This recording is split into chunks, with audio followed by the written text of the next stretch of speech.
if you would like to favor yourself. Hindi, China and the United States, hindi sila direktang maggaganyanan. Why? Because they are both nuclear powers. Kita mo yung Russia and US. Or NATO and Russia. Sila ba ang direktang nagganyanan? No. Gumamit sila ng proxy. Kasi hindi nga sila pwedeng magkasagapaan dahil ubos ang mga cities nila because it's going to be a nuclear war kung sila mismo. So gagawin ang mangyayari, proxy. So sino ang proxy sa Europe? Ukraine. Sino ngayon ang proxy sa ating region? It's going to be the Philippines. Nakikita nyo na, di ba? Pinakita ko sa inyo yung nangyari sa Ukraine. Di ba? Kung anong unang mga ginagawa nila. At nakita niyo yung report ng National Endowment for Democracy na isang CIA funded. Sino yung target nila? So yun, friends, ang larger picture. This is beyond just what you are seeing. Okay? Hindi na to natin ang big picture ng mga nangyayari na hindi kayo nadidistract at hindi kayo para nakikita nyo kung nasaan tayong stage ng ating buhay. Hindi ba? So, uulitin natin siya from the top. So, hintayin muna natin yung mga nag-worry kanina nang nawala ang ating live. Pero ako naman po ay pwede ko naman siyang ulit-ulitin dahil alam ko naman ang aking sasabihin. I know this by heart because matagal ko nang alam kung ano ang kanilang pinaplano. Halatang-halata naman from the beginning. Pero ang ating discussion is from local to geopolitical dahil ito ay konektado lahat. Konektado siya lahat. So, kaya dapat nyo siyang tingnan sa isang napakalaking perspektibo at hindi kayo nadidistract ng mga kachipan, ng mga halata namang tanim fake news. Diba? Lalo na yung, kung hindi man tanim fake news, gusto lang nilang i-amplify para yung discussion sa social media is mawala doon sa big picture. Alam nyo na siguro kung ano yung sinasabi ko. Okay? Ang sinasabi ko ay yung mga edited picture, ganyan. It is so ridiculous. Ginagawa yan para mawala ang usapan sa big picture. Babalik at babalik tayo sa big picture. At ito ang ating gagawin ngayon. Okay? So, paki-share na po ito ngayon. Click share. Ayan. Ang gusto kong sabihin is, planado to lahat. They really want to bring down Duterte-aligned bloggers. Why? Yan ang katanungan, di ba? Isang malaking katanungan. Why? Meron po itong connection sa impeachment ni Sara at isang larger discussion, larger issue of geopolitics. Okay? Kaya dapat himayin nyo ito, pag-usapan ninyo ito na magkakaibigan, magkakapamilya, magkainuman, lahat dahil hindi biro ang nangyayari sa Pilipinas. Okay? Kaya nga ang title ko nito is Learn from Ukraine. Learn from Ukraine. Hindi ito nadadaan sa dasal. Okay? Hindi ito nadadaan sa dasal. Maraming Ukrainians ang nagdasal. Kung feeling nyo kayo ang pinagpala ng Diyos. Again, learn from Ukraine. Okay. Now, ano ba itong sinasabi ko? Mag-uumpisa tayo from the top. Okay. Alam niyo naman yung nangyari sa SMNI. Una nilang tinarget na pabagsakin ay SMNI. And then, Pastor Apollo Kibuloy. Tagal ko na silang, si Maharlika, nag-warning na siya dyan, matagal na. Go-warning ako. Remember, I think it was 2023, simula nilang pabagsakin ang SMNI.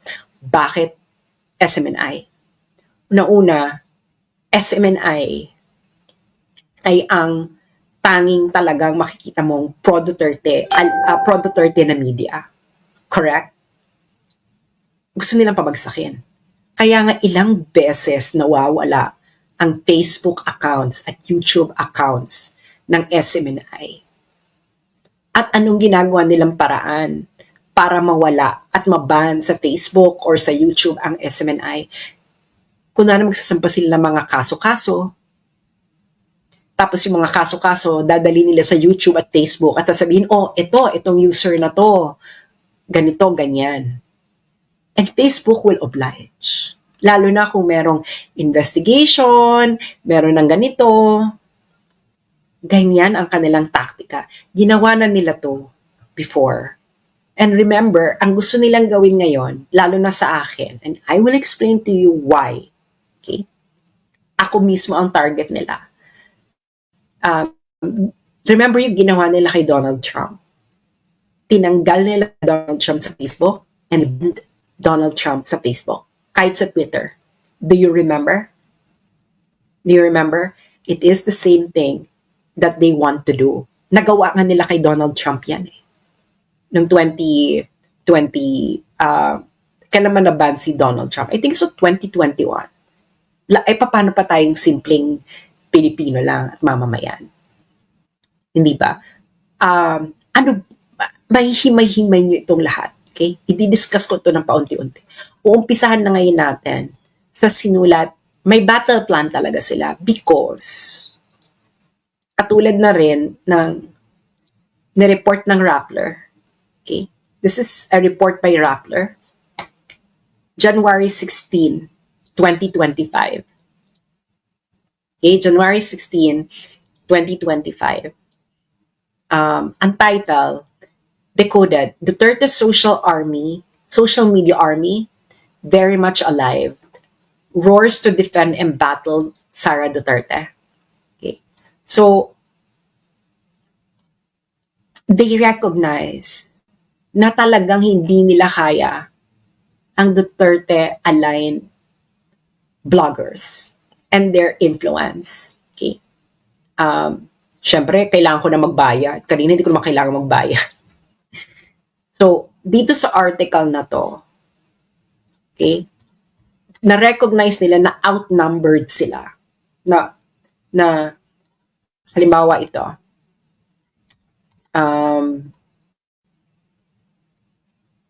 at this point though, the Duterte network seems to have the upper hand in dominating the discussion on Facebook. Okay. Ayan ang kanilang recognition na nagdo-dominate ang mga Duterte supporters, Duterte bloggers, tayo ang nagdo-dominate sa Facebook. Okay? And then, syempre, sino ang special mention nila dito na blogger? Ako. Okay? Ako yung kanilang special mention. So, you know that there is a target behind my back. At Rappler yung naglalagay na ako talaga yung pinangalanan nila doon. That's not a coincidence, no? That's not a coincidence. Bakit? Ang Rappler po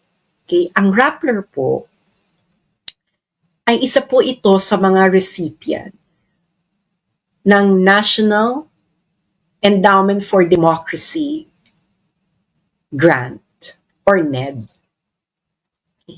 NED. Grant recipient sila niyan. Si Maria Ressa ay official ng NED. Okay, papakita ko sa inyo. Para with tama? NED. Nobel Peace Prize winner Maria Ressa joins World Movement for Democracy at NED as chairperson. So, na-appoint siyang chairperson sa National Endowment for Democracy. October 3, 2022. Okay. Alam niyo na. Alam niyo na. Okay. Now, ano ba yung NED? Okay. Siyempre, ang uunahin na muna natin is isang discussion of NED or National Endowment for Democracy ng isang galing mismo sa United States, okay? Syempre, doon muna tayo mag-uumpisa kung ano tong NED.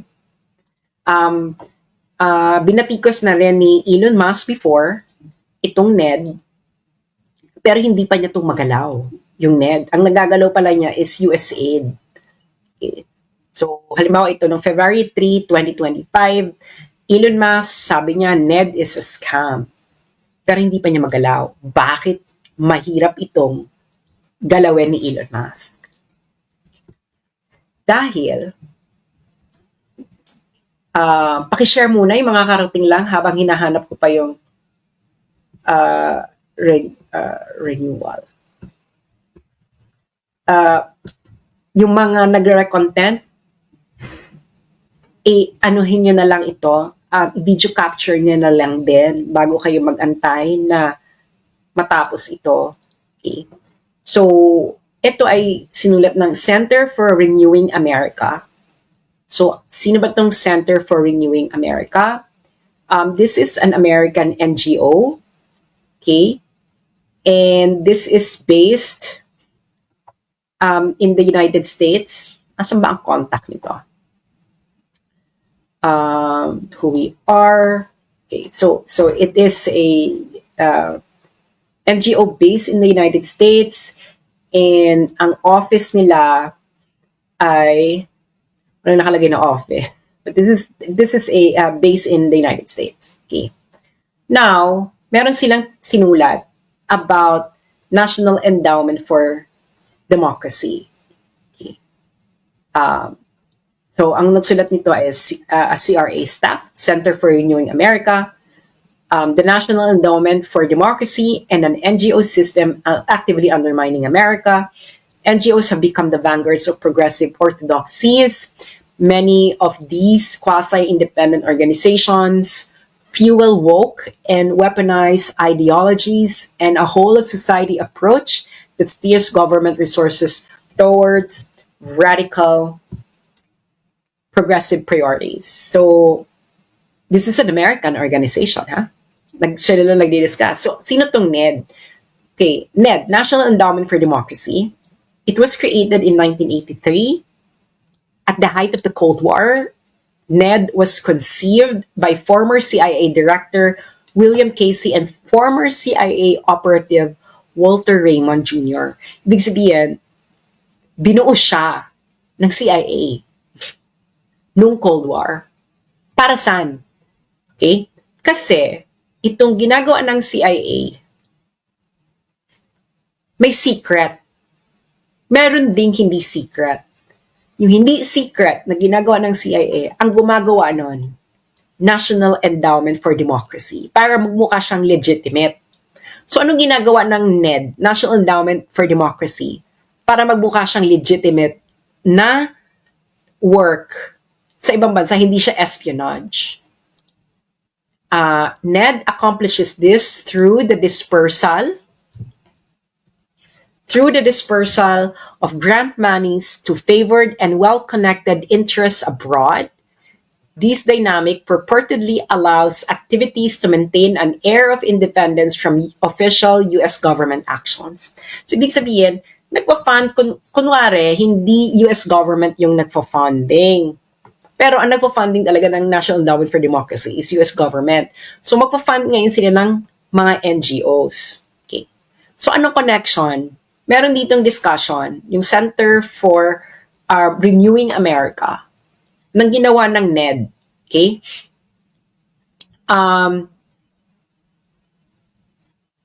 Training and financing key political movements in Egypt, Yemen, Libya, and other nations that sparked the so-called Arab Spring. In 2011, directly contributing to the geopolitical turmoil that has engulfed the Middle East over the 13 years. This is a discussion of Center for Renewing America. This is a think tank, a conservative think tank based in the United States. Anong di-discuss nito?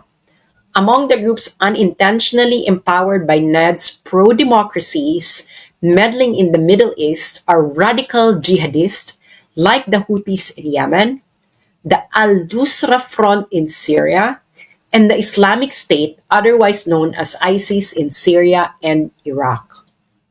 Eto na, pupunta na tayo sa Ukraine. NED served as the tip of the proverbial spear for heightened CIA and State Department efforts to foster political revolution in Ukraine. So yung steady stream of NED grants to Ukrainian political entities and movements advanced both the Orange Revolution and Maidan Revolution that paved the way for the current Ukraine-Russia war. So sinong pinandingan ng CIA founded NED sa Ukraine? Ito sabi ng Center for Renewing America, na isang think tank, conservative think tank sa United States. Among the hundreds of grants to Ukrainian political entities going back to 2014 are payments to judicial organizations and judges, grants to NATO-adjacent political entities like European Institute for Democracy, and funding for the Media Development Foundation to train Ukrainians to develop effective anti-Russian propaganda. Nagigets yun na. Ang nagsulat nito ay isang conservative think tank sa United States, ang Center for Renewing America. So yun ang kanilang pinandingan. Okay. So, ito pa.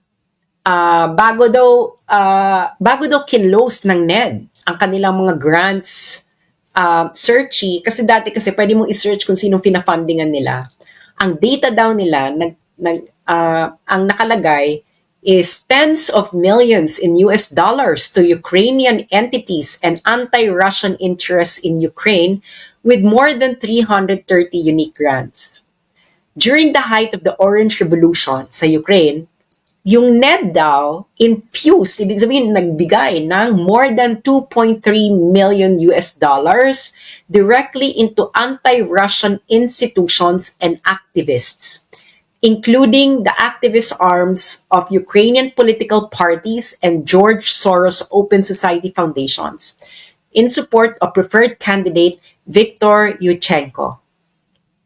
NED's funding streams, ibig sabihin yung mga funding daw ng national democracy para sa mga anti-Russian activists and institutions ay nag-increase ng 52% the following year to more than 3.5 million US dollars hanggang matapos na yung Orange Revolution. And we all know what happened to Ukraine. Okay? We all know what happened to Ukraine. Now, I'm going to discuss to you the structure ng National Endowment for Democracy. Okay. Lahat ito ay magkaka-connect later para nasusundan nyo. So, may pop quiz po tayo mamaya.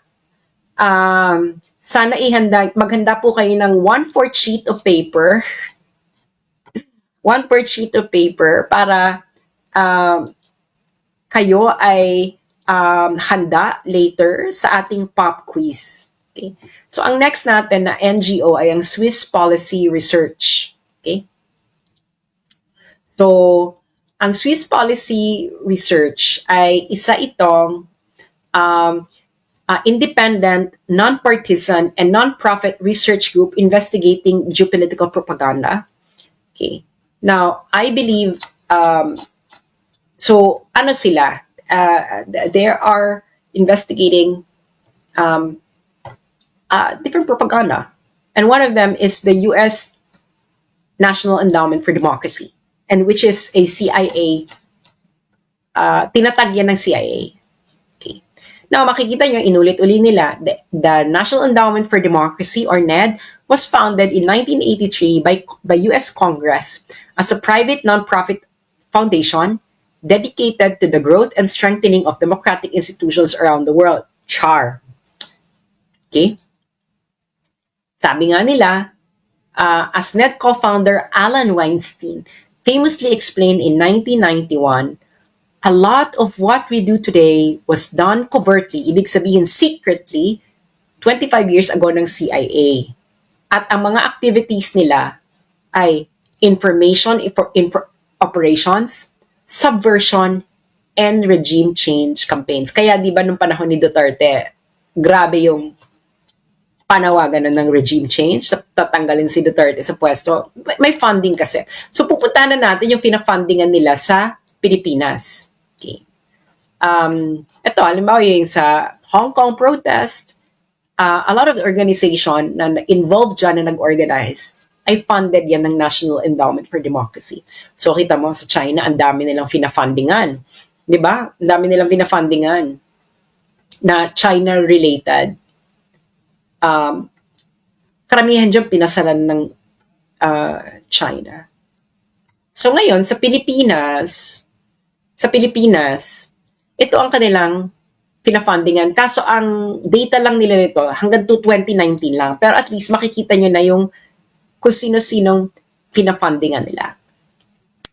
Caucus of Development NGO Networks. Ilista nyo para malaman nyo kung sino mga bumubuo niyan.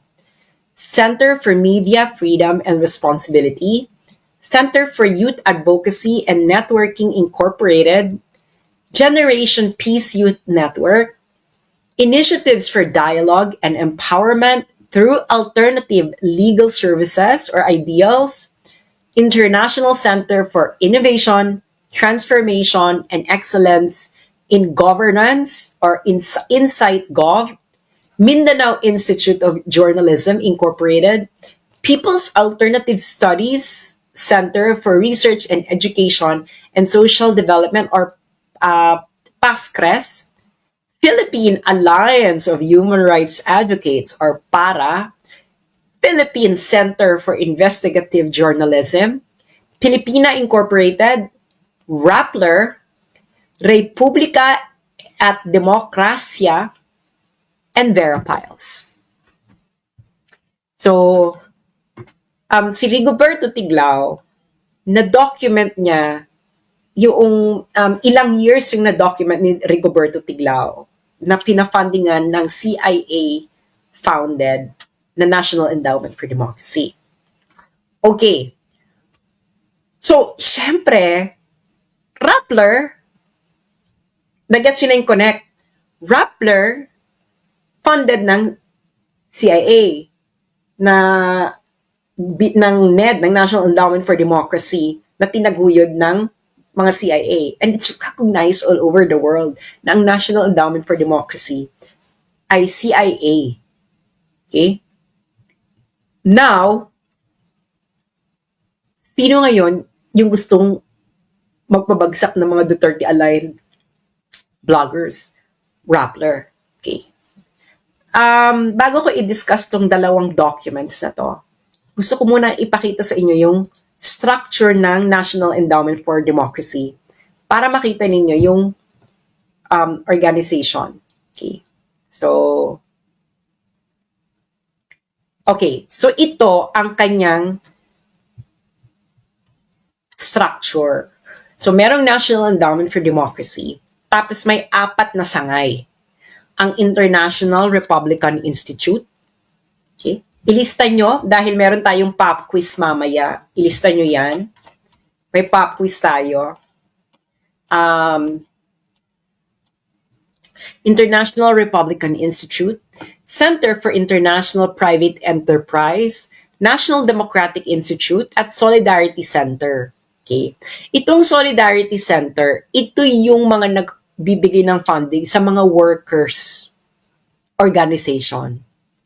Yung National Democratic Institute, dito pinapadaan yung pera para sa mga liberal and woke na aligned organization sa ibang bansa.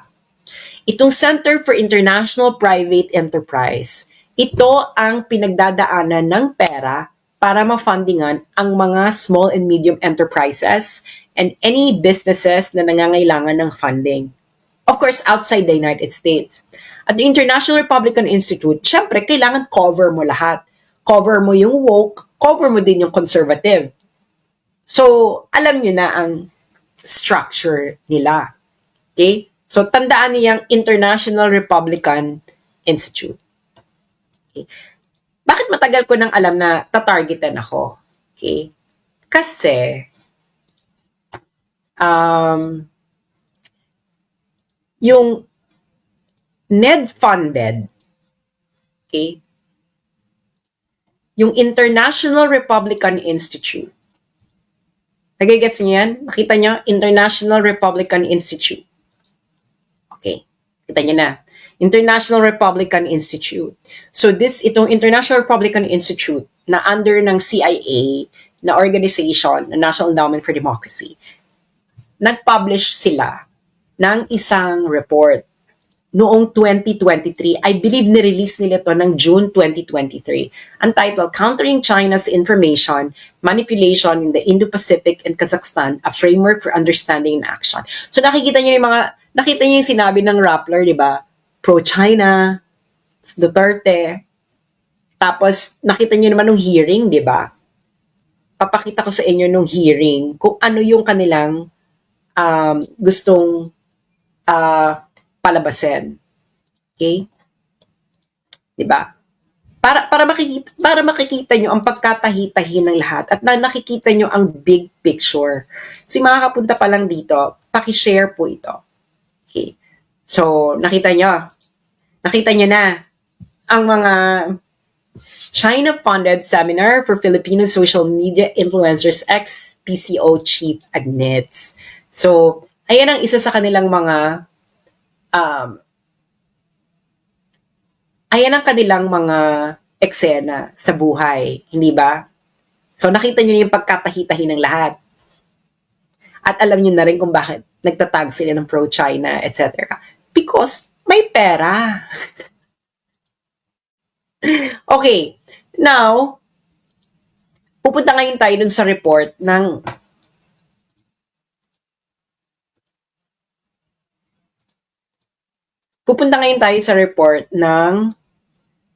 International Republican Institute. Again, ang International Republican Institute, ano agad ito, class? Ang IRI, sangay siya ng ang IRI, kung natatandaan ninyo. Sangay ng anong organization ang IRI? Please write in the comment section kung natatandaan nyo.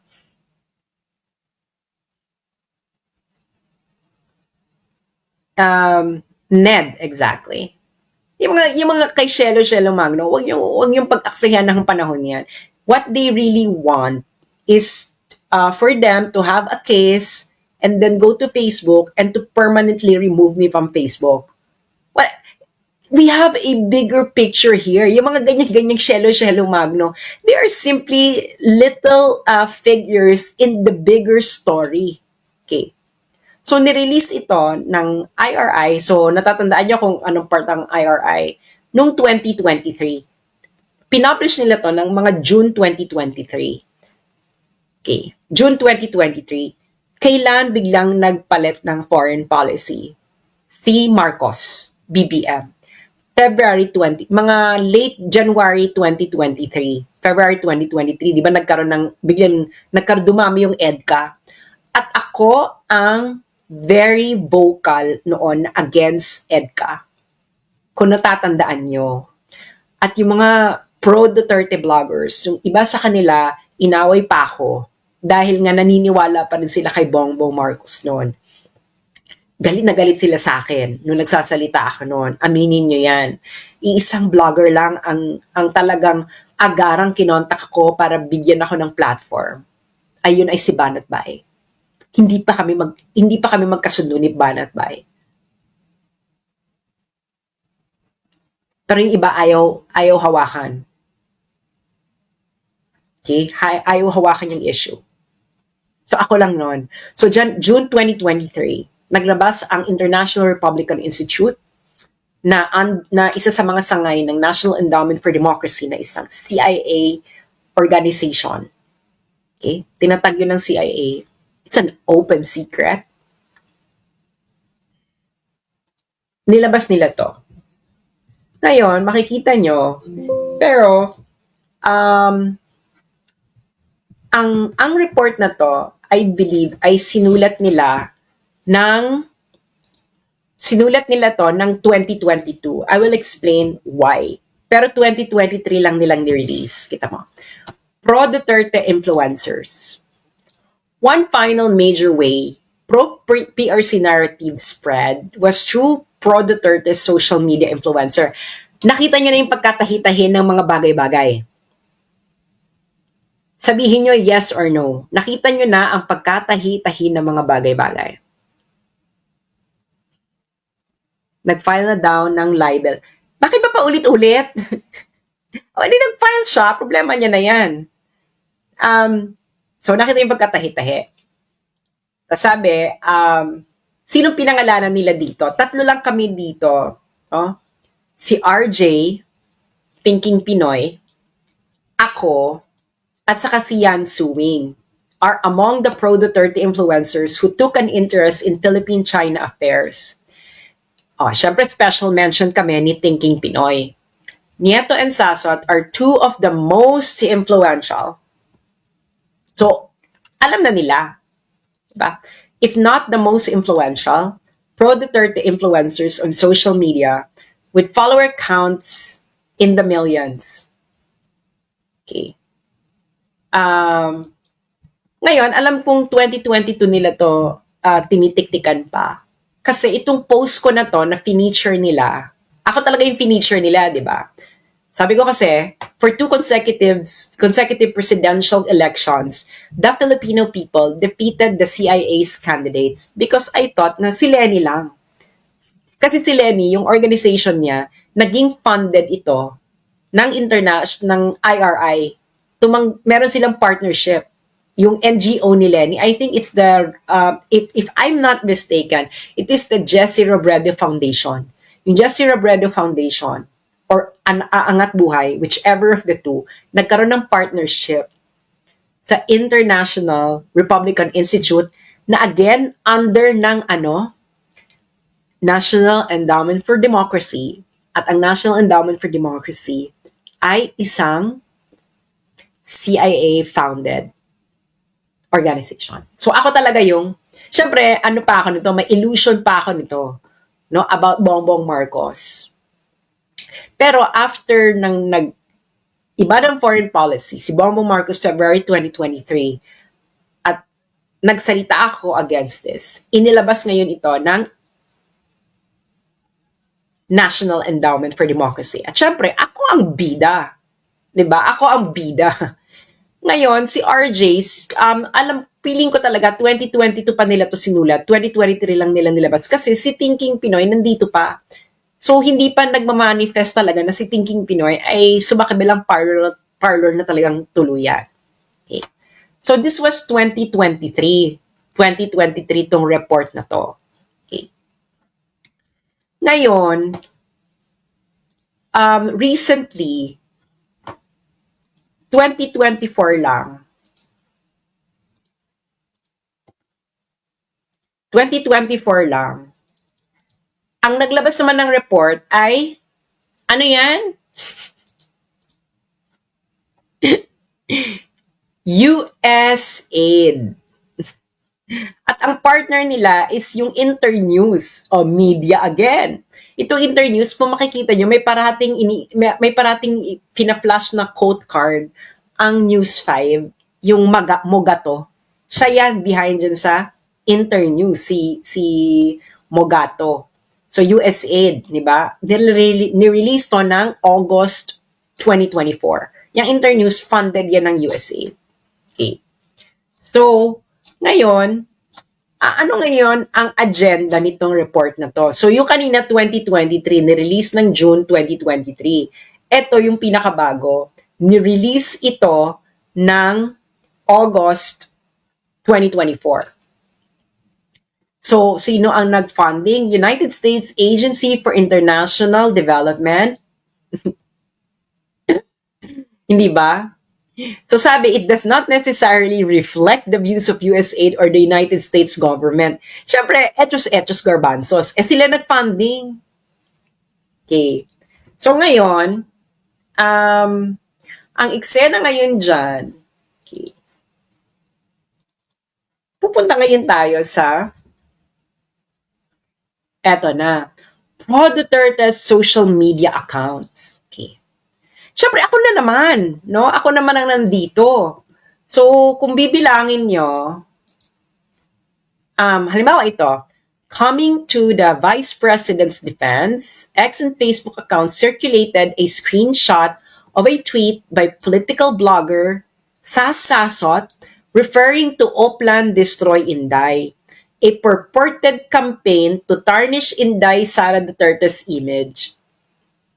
So, makikita mo na, bakit ibig sabihin kasi ng purported, gawa-gawa lang. Ito kasing Oplan Destroy Inday na to, na sinasabi ko nag-exist, ito yung nag-uumpisa nung 2023. Ngayon, sabi nila, purported lang daw. Etos, parang ganyan. So, alam nyo na. Diba? At ang report na ito ay pinondohan ng what? USAID. Okay. So, ilan beses nila ako ditong pinangalanan? Ako yung pinakamarami nilang pinangalanan dito. So, 1, 2, diba? 2, 3, 4, 5, and 6. So 1, 2, 3, 4, 5, 6. 6. So talagang bonggang-bongga, super bongga.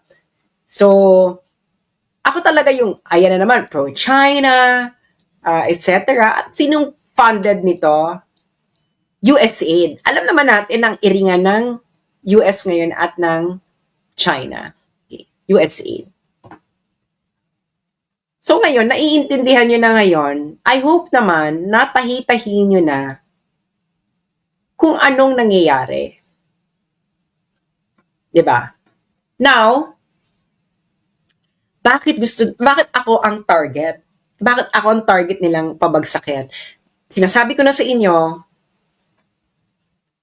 mag-subscribe na kayo sa Substack ko because it will just be a matter of months before nila ma-convince ang Facebook to permanently delete me from Facebook and ban me. Nagawa na nila yan before sa ibang personalities. Nasabi ko na sa inyo. Kaya ngayon pa lang, okay, kasi gusto nilang i-dominate ang narrative pagdating ng impeachment ni Sara. Okay? Kasi ang battleground ng public opinion ay Facebook. Okay? Facebook. At sinabi ng Rappler, Duterte supporters at bloggers ang nagdo-dominate. Okay? So, patalastas lang, ito, i-download nyo na tong Substack. Itong makikita nyo, yan ang Substack. Sulat nyo na. I-download nyo na yan. App yan sa Google app or Apple app. Okay, Substack. Sulat nyo na yan. Palalakihin ko para makita nyo. Oh, Substack. Yan ang pangalan niya. And then, pag nandyan na kayo, hanapin nyo ako. Diba? Hanapin nyo ako. At ang aking pangalan sa Substack, ang aking account sa Substack, ay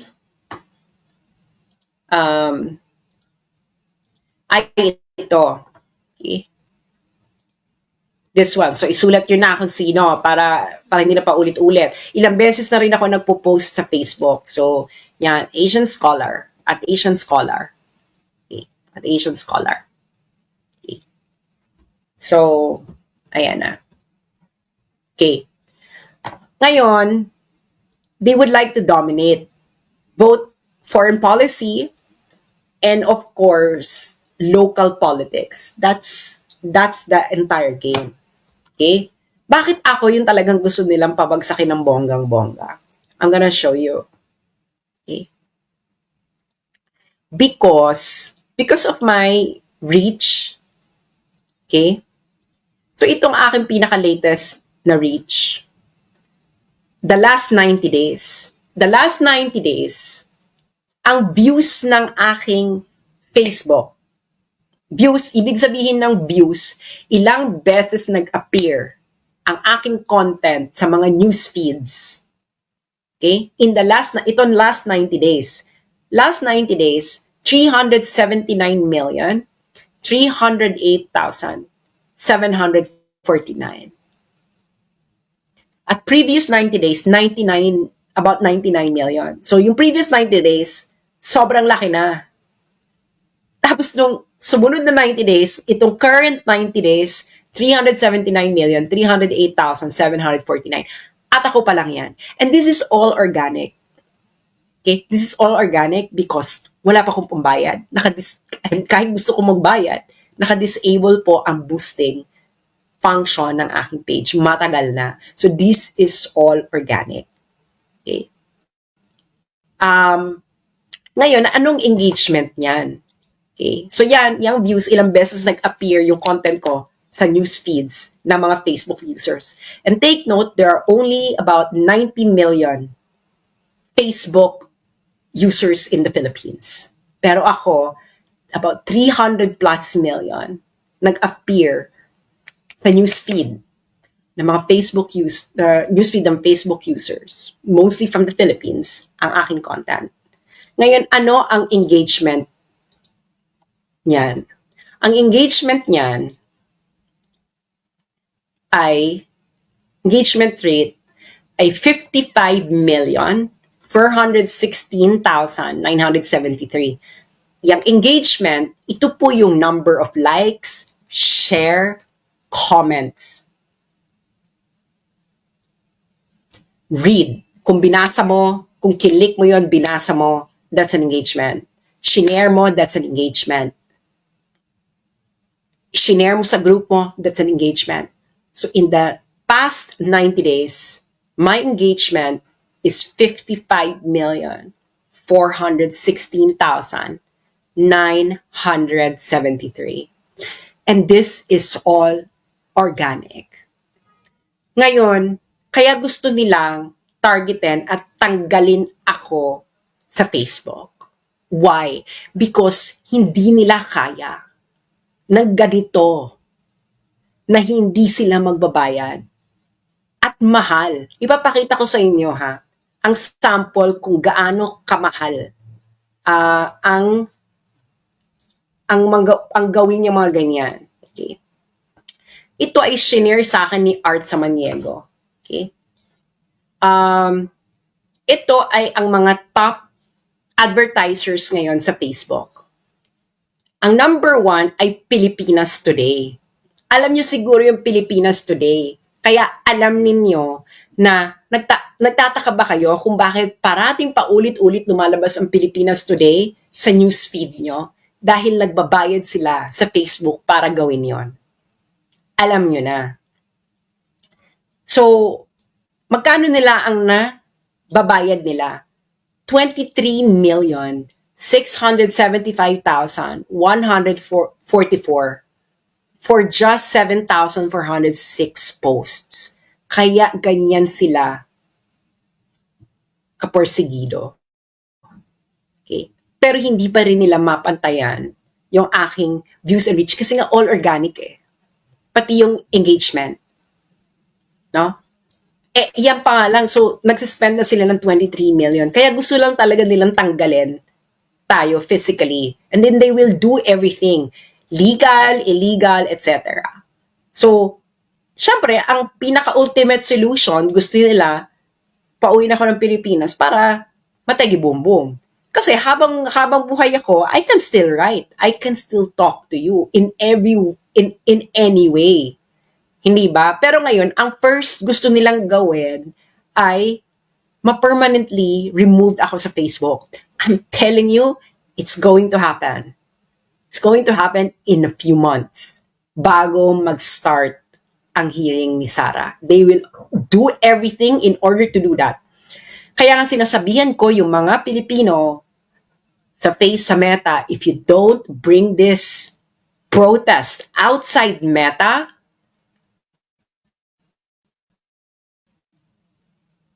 they will dominate Facebook during the impeachment trial of Sara Duterte. So, bahala kayo. I'm already telling you. So ano yung mga example ng ads ng Pilipinas Today na nagbabayad sila ng 23,675,000.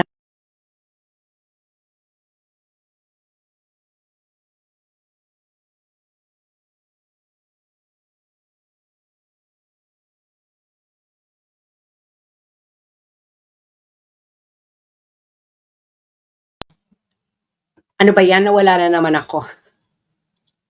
Nawala na naman ako. Okay. So, ano yung mga example ng mga ads ng Pilipinas Today na nagbabayad sila? Okay. Ito ang mga example ng kanilang mga ads. Okay. Ang nagpadala sa akin ito si Art Samaniego. Okay. So, nakikita niyo na. Okay. Kailan lang to? March 6, 2025. Nakita niyo yung impression? Ang liit na impression, di ba? 150,000, 175,000 lang. So, nagbayad na sila. Ito yung isang halimbawa ng ad nila. Anti-Sara. Okay? Ito, campaign for Senator Tolentino, March 5, and another anti-Sara. Okay? So yan ay may funding. Kaya lumalabas yan sa mga newsfeed nyo, yung kanila, kasi binabayaran nila. Kaya hindi nila ako kaya, kasi akin, all organic. Okay. So nakita nyo na, so local and foreign policy, nahihirapan sila. Okay? Kaya kung ano na lang ina-accuse nila sa akin, ganyan, kaso dito, kaso ganyan, etc. Okay? And of course, they would like to permanently remove me from Facebook. Kaya nagkakaso-kaso silang ganyan. Para may maipakita sila sa Facebook na, oh, itong taong to, ganito, ganyan-ganyan. And in the United States, remember, they did that to Donald Trump. That's why Donald Trump was removed from Facebook. He was banned, even sa Twitter. Remember? They will do the same. Okay? They will do the same. Now, ano ngayon yung paano na tayo, palaki na tayo ng palaki, di ba? So, meron kang local, meron ding geopolitical. Okay. So, nakikita niyo yung mga accusations nila, di ba? Yung sinabi, ito, yung mga pro-China, ganyan, etc. So, I'm gonna show you what happened sa Ukraine about 1 year before nagkaroon ng gera. Nireport to ng Al Jazeera noong February 5, 2021. This was like about a year before the Ukraine-Russia war. So ngayon, anong ginawa ni Zelensky? Si Zelensky, binan niya ang mga pro-Russian media. So, pinasarado niya ang 3 television networks na sinabi niya ay nagsispread ng Kremlin-funded propaganda. A development the US has reprimanded. So, ibig sabihin, nagalit pa yung EU noon, February 2021, sa ginawa ni Zelensky. Siyempre, afterwards, hindi na nagalit ang EU. Pero una, nagalit sila. Char. So, ngayon, palitan nyo lang. 'Di ba? Palitan nyo lang yung Kremlin ng Kremlin is the capital of Russia, capital ng Russia. Kremlin is the seat of power of Russia. So palitan mo lang yung Kremlin ng what? CPC. Russia, palitan mo lang ng China. Same banana. Hindi ba? So, nakita nyo na yung ginawa nila sa SMNI. So, SMNI yung una nilang pinasarado. Ngayon, ang tina-target naman nila, di ba, hahanap sila, ito ang mga pro-China bloggers. Papasara din nila yan.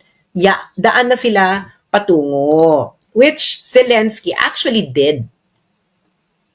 Pero ang target niya, pro-Russia. Okay? So ngayon, nangyayari na rin sa atin. Kaya ang sinasabi, tagal ko na ang sinasabi na we're going to be the next Ukraine. Kung hindi kayo magising. Kung hindi kayo magising. Sinasabi sa inyo, hindi ito biro. Hindi ito nadadaan sa dasal.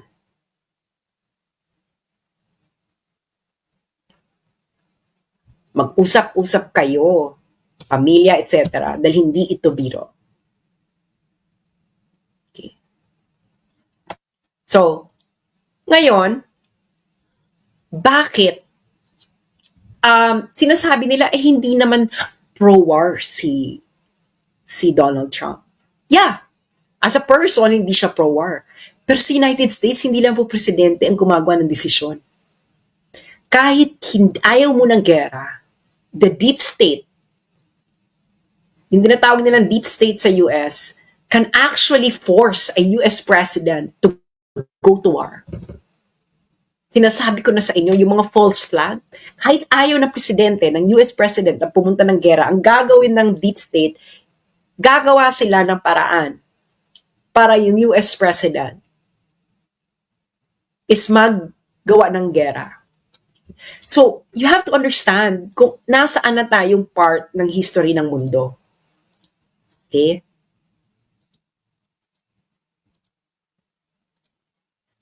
I don't know if you remember this tweet ni President Donald Trump. Sabi niya, nung December 1, 2024, the idea that the BRICS countries are trying to move away from the dollar while we stand by and watch is over. We require a commitment from these countries that they will neither create a new BRICS currency nor back any other currency to replace the mighty US dollar, or they will face 100% tariffs and should expect to say goodbye to selling into the wonderful US economy. They can go find another sucker. There is no chance that the BRICS will replace the US dollar in international trade, and any country that tries should wave goodbye to America. So ano na-notice nyo dito sa tweet na to ni President Trump noong December 2024? Alam niya kung ano nangyayari sa mundo. Ibig sabihin ng de-dollarization po, yung mga countries po, they are replacing the dollar as the currency of their trade. So either kukuha sila ng another currency as a common currency like euro, for example, or yuan, or Russian rubles, anything. Para hindi na sila dependent sa dollar. Kasi ngayon po, grabe ang dependence ng karamihan ng bansa using the US dollar. Ngayon, bakit malaking issue to sa United States?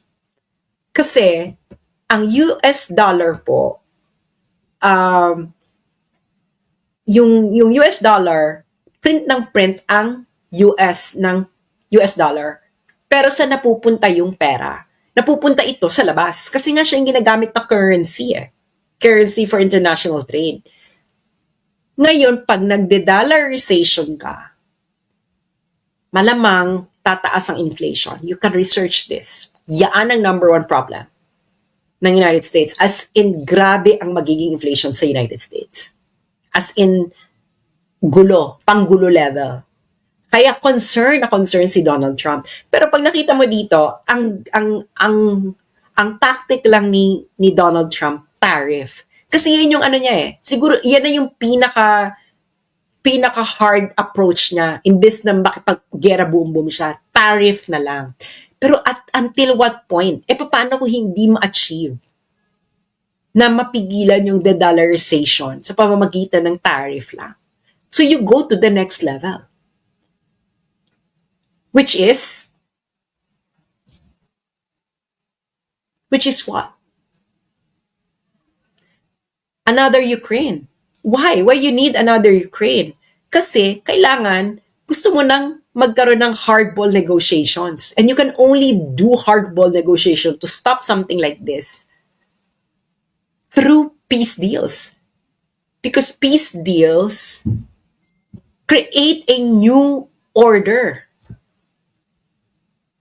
No? Lalo if you would like to favor yourself. Hindi, China and the United States, hindi sila direktang maggaganyanan. Why? Because they are both nuclear powers. Kita mo yung Russia and US. Or NATO and Russia. Sila ba ang direktang nagganyanan? No. Gumamit sila ng proxy. Kasi hindi nga sila pwedeng magkasagapaan dahil ubos ang mga cities nila because it's going to be a nuclear war kung sila mismo. So, gagawin ang mangyayari, proxy. So, sino ang proxy? sa Europe, Ukraine. Sino ngayon ang proxy sa ating region? It's going to be the Philippines. Nakikita nyo na, di ba? Pinakita ko sa inyo yung nangyari sa Ukraine. Di ba? Kung anong unang mga ginagawa nila. At nakita nyo yung report ng National Endowment for Democracy na isang CIA funded. Sino yung target nila? So yun, friends, ang larger picture. This is beyond just what you are seeing. Okay? Hindi nyo to madadaan sa pamimim lang, pa-hashtag lang. We are facing a very dangerous time. Dahil tayo ang bala. Ngayon, sino yung mga gusto nilang tanggalin? Si Sara. Yung mga katulad kong vloggers. Lalo na ako kasi nga yung reach ko. Sino ngayon magdo-dominate sa Facebook? Boses nila. Magdo-dominate sa Facebook yung boses nila. At dahil nagdo-dominate yung kagustuhan nila, then it's very easy for them to sell the notion to the Filipino people that, hey, you need to be in the front lines. And yung mga nagsasabi si Donald Trump, 4 years lang pong presidente si Donald Trump.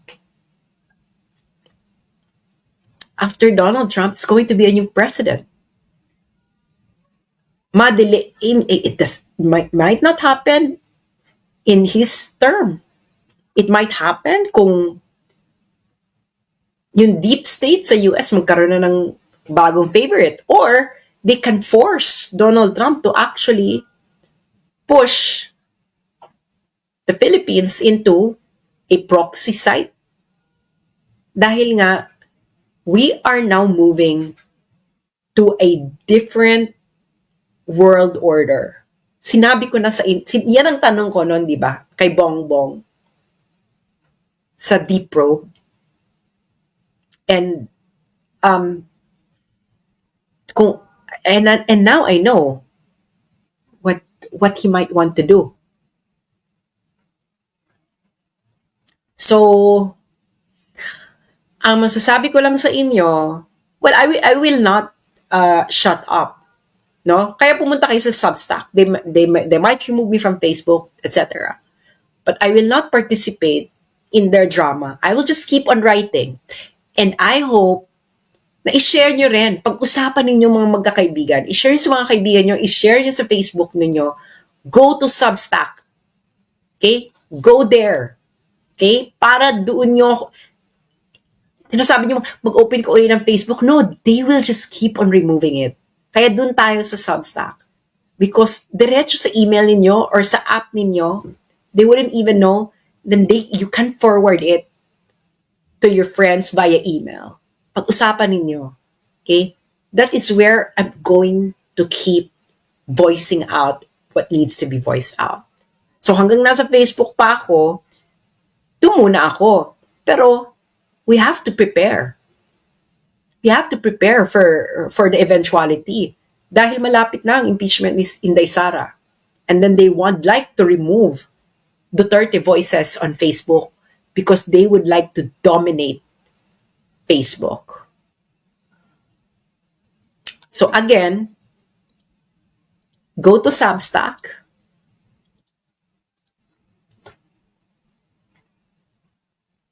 Okay? Ito ang aking username. Screenshot nyo na kung kaya ninyo. Substack.